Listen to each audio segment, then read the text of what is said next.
জুসমার্গ থেকে পেহেলগাম প্রায় 100 কিলোমিটার মতো রাস্তা। পৌঁছতে 3 থেকে 3.5 ঘন্টার মতো সময় লাগে। শ্রীনগর থেকে পেহেলগাম প্রায় 90 কিলোমিটার রাস্তা। রাস্তার পাশ দিয়েই বয়ে চলেছে লাইডার রিভার।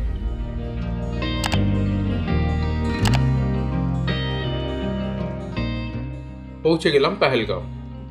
উঠলাম পেহেলগাম পেট্রোল পাম্প থেকে একদম কাছেই একটি হোটেল, নাম নূর মহল। পৌঁছতে প্রায় সন্ধেই হয়ে গিয়েছিল।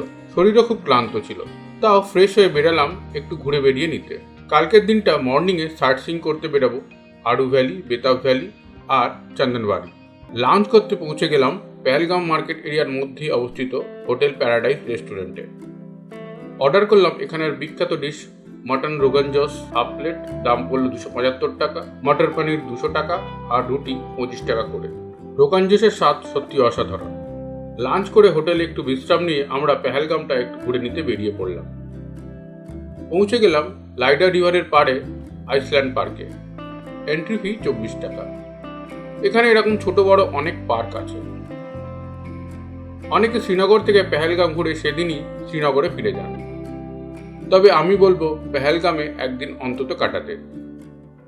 পেহেলগাম সমুদ্রপৃষ্ঠ থেকে 2130 মিটার উচ্চতায় অবস্থিত।